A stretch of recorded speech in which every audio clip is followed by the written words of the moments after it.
महाभारत का युद्ध अपनी चरम पर था। 15वां दिन समाप्त हो चुका था। भीष्म पितामह बाणों की सैया पर लेटे थे। अब सेनापति की बागडोर आचार्य द्रोण के हाथों में थी और अब शिविर में अंधकार छा चुका था।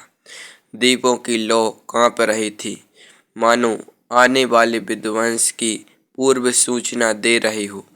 उसी समय अंगराज कर्ण गंभीर कदमों से द्रोणाचार्य के शिविर की ओर बढ़े।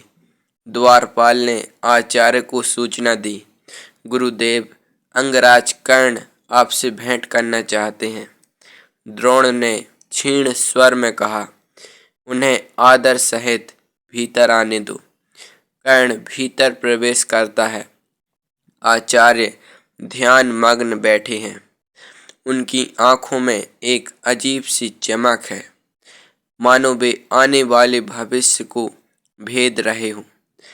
कर्ण ने प्रणाम किया, गुरुवर, युद्ध की विभीषिका दिन प्रतिदिन बढ़ रही है।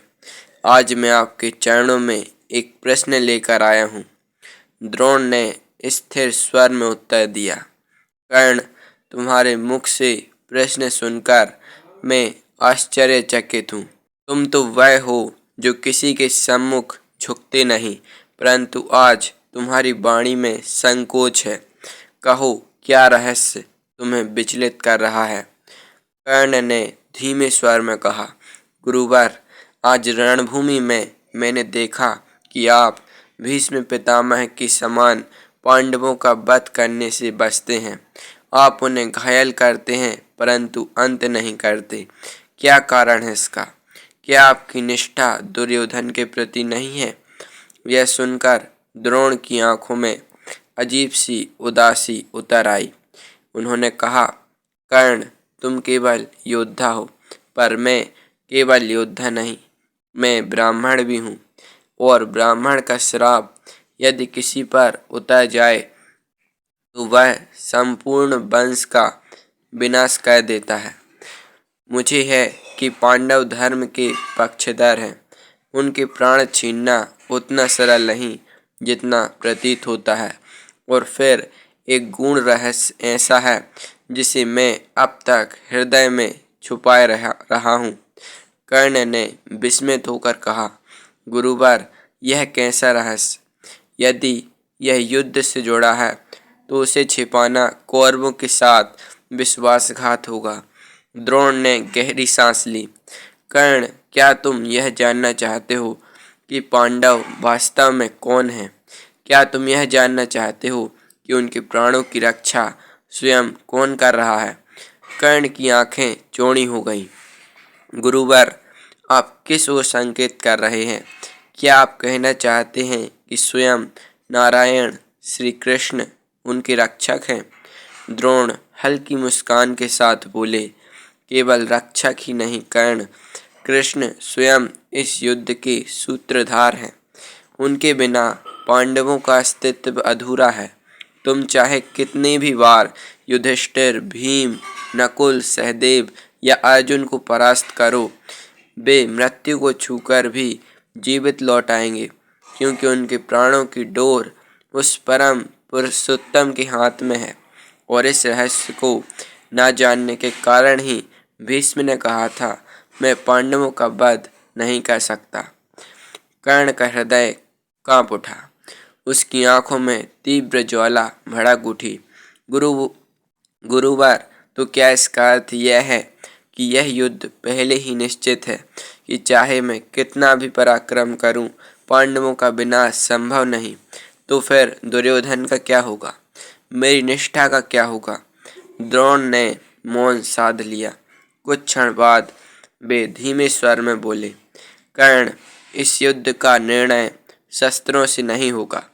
इसका निर्णय होगा उन वचनों से जो तुमने कभी किसी को दिए थे, उन बंधनों से जो अदृश्य होते हुए भी तुम्हें बांधते हैं। क्या तुमने नहीं सोचा कि एक दिन कुंती के सामने तुमने क्या वचन दिया था? कर्ण अचानक चौंक उठा। उसका मुख पीला पड़ जाता है। उसने धीरे से कहा, गुरुवर, आप सब जानते हैं, द्रोण ने उसकी आंखों में झांकते हुए कहा, हाँ कर्ण, मुझे सब ज्ञात है। तुम जानते हो कि तुम्हारी निष्ठा दो दिशाओं में बटी हुई है। एक ओर तुम्हारी मित्रता दुर्योधन के साथ, दूसरी ओर तुम्हारा रक्त संबंध उन पांडवों से है जिन्हें तुम शत्रु मानते हो। युद्ध भूमि में यही द्वंद्व तुम्हें रोकता है। यही कारण है कि तुम पांडवों को घायल करते हो परंतु उनका अंत नहीं करते।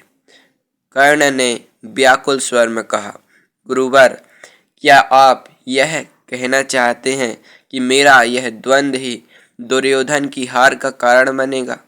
द्रोण ने गंभीर स्वर में कहा, इतिहास इसी प्रश्न को पूछेगा। तुम्हारा पराक्रम अद्वितीय है, किंतु तुम्हारे वचन और तुम्हारा रक्त दोनों तुम्हें रोकते रहेंगे। याद रखो कर्ण, भविष्य में जब तुम्हें सबसे बड़ी परीक्षा देनी होगी, तब यही रहस्य तुम्हें निर्णय के मार्ग पर खड़ा कर देगा। कर्ण मौन हो गया। उसकी आंखें भूमि पर टिक गईं। कुछ क्षण बाद वह बोला, गुरुवर, यदि यह सत्य है तो कल का दिन मेरे लिए अंतिम होगा।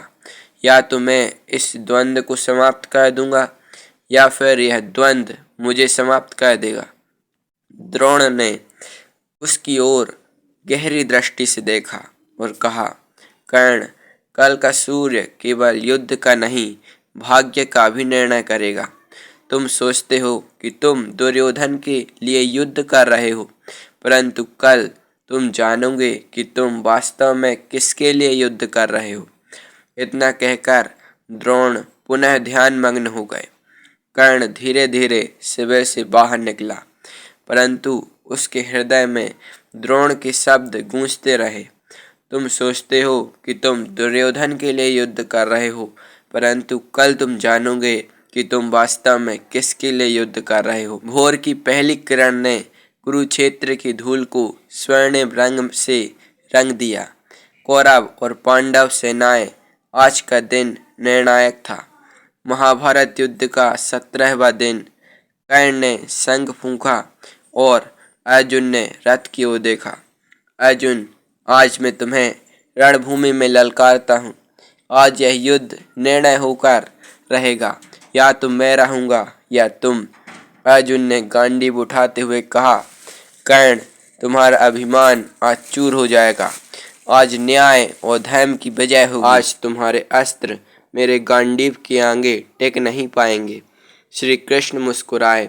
उन्होंने अर्जुन से धीरे से कहा, पार्थ, यह युद्ध केवल बाणों का नहीं, भाग्य का है। तुम्हें बस अपना कर्तव्य निभाना है। शेष कार्य समय स्वयं करेगा। कर्ण ने क्रोध में एक दिव्य अस्त्र का संधान किया। उन्होंने आकाश की ओर देखा और गर्जना की, पार्थ, यह अस्त्र तुम्हारा अंत कर देगा। बाण छूटा और सीधे अर्जुन की ओर बढ़ा। अर्जुन ने उसका सामना करने के लिए गांडीव उठाया, परंतु तभी श्री कृष्ण ने अर्जुन का रथ थोड़ा नीचे झुका दिया।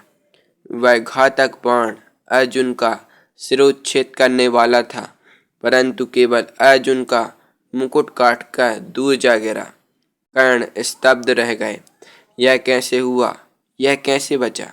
श्री कृष्ण मुस्कुराए और बोले, कर्ण, भाग्य से बड़ा कोई अस्त्र नहीं होता। युद्ध और भीषण होता गया। कर्ण ने पूरी शक्ति से अर्जुन को दबाना प्रारंभ किया।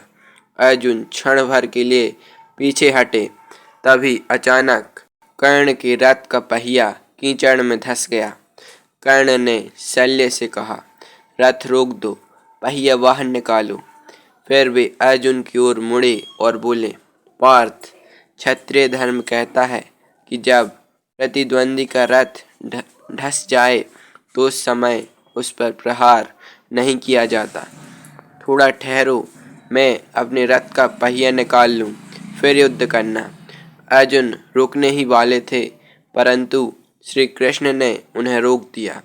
श्री कृष्ण ने प्रचंड स्वर में अर्जुन से कहा, पार्थ, यह वही कर्ण है जिसने तुम्हारे पुत्र अभिमन्यु को चक्रव्यूह में फंसाकर निर्दयता से मार डाला। क्या उस समय इसने क्षत्रिय धर्म का स्मरण किया था? क्या तब इसने न्याय की बात की थी? याद करो, द्रौपदी के चीरहरण के समय यह कर्ण ही था जिसने उसे दासी कहकर अपमानित किया। क्या उस समय धर्म की मर्यादा का स्मरण हुआ था? क्या यह धर्म की दुहाई दे रहा है? नहीं पार्थ, आज धर्म की स्थापना तुम्हारे हाथों से ही होगी। विलंब मत करो, गांडीव उठाओ। अर्जुन के नेत्रों में अग्नि प्रज्वलित हो उठी। उन्होंने गांडीव पर पशुपति अस्त्र चढ़ाया। कर्ण ने पुनः रथ का पहिया उठाने का प्रयास किया। उसकी आंखों में निराशा और वेदना थी, मानो वह स्वयं जान गया हो कि उसका अंत समीप है। कर्ण ने आकाश की ओर देखा और धीरे से कहा, सूर्यदेव, मेरे पिता, देखिए आपका पुत्र आज भाग्य से पराजित हो रहा है, न कि अपने पराक्रम से। उसी क्षण अर्जुन का बाण छूटा। वह वज्र के समान कर्ण की छाती में धंस गया। कर्ण लड़खड़ाया। उनकी आंखों में एक अजीब शांति उतर आई। उन्होंने अंतिम बार अर्जुन की ओर देखा और बोले, अर्जुन, तुमने नहीं, भाग्य ने मुझे मारा है। और अंगराज कर्ण धरा पर गिर पड़े। महाभारत की महानतम योद्धाओं में से एक यमलोक को प्रस्थान कर गए। कर्ण का देहांत हो चुका था, परंतु उसके अंतिम शब्द रणभूमि में गूंज रहे थे, अर्जुन, तुमने नहीं, भाग्य ने मुझे मारा है।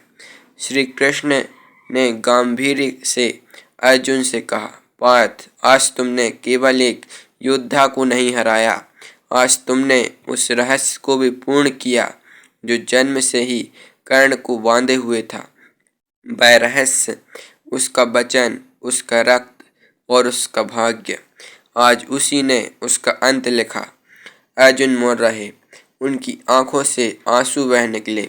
विजय पाकर भी उनका हृदय भारी था। अंगराज कर्ण, जो दुर्योधन की आशा का अंतिम स्तंभ था, आज रणभूमि में निढाल पड़ा था।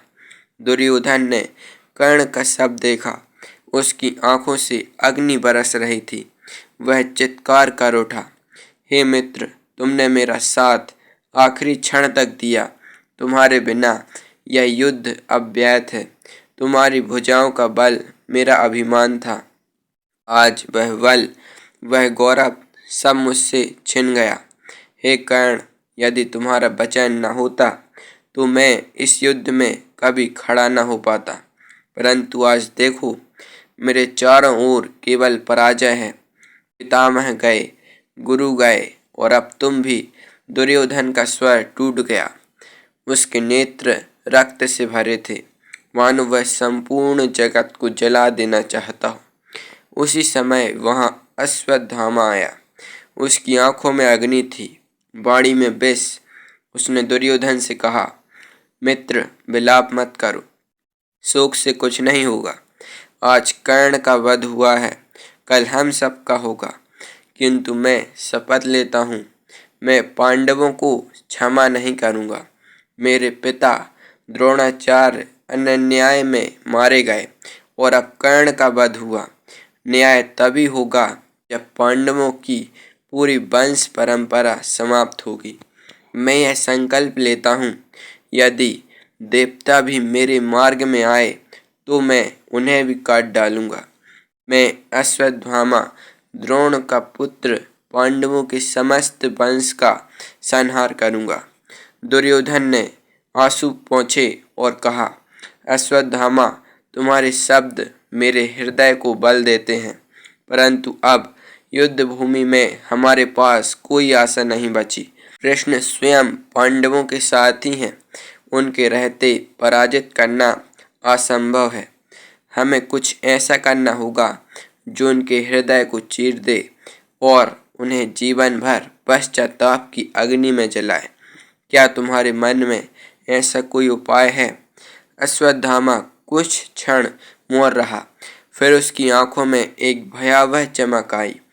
उसने धीमे स्वर में कहा, दुर्योधन, जब धर्म सो जाता है तो अधर्म ही उसका जागरण करता है।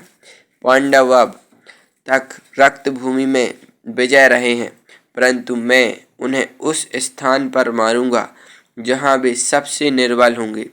उनका अंत होगा युद्ध भूमि में नहीं, बल्कि रात्रि के अंधकार में। मैं शपथ लेता हूँ, आज रात मैं उनके शिविर पर आक्रमण करूँगा और तब न केवल पांडव बल्कि उनका पूरा वंश मेरे बाणों और अस्त्रों की ज्वाला में भस्म होगा। दुर्योधन ने चौंक कर कहा, परंतु अश्वत्थामा, यह तो धर्म के विपरीत है। रात्रि में सोते हुए शत्रु का वध करना क्षत्रिय मर्यादा के विरुद्ध है। अश्वत्थामा हंसा। धर्म धर्म तो तब था जब मेरे पिता जीवित थे। धर्म तो तब था जब अभिमन्यु अकेला घिरा हुआ था। क्या पांडवों ने तब धर्म निभाया था? तभी नहीं दुर्योधन, अब धर्म मर चुका है। अब केवल प्रतिशोध शेष है। आज रात कुरुक्षेत्र रक्त से भर जाएगा और यमलोक में पांडव वंश का स्वागत होगा। दुर्योधन ने गहरी सांस ली। उसकी आंखों में आंसुओं की जगह अब क्रोध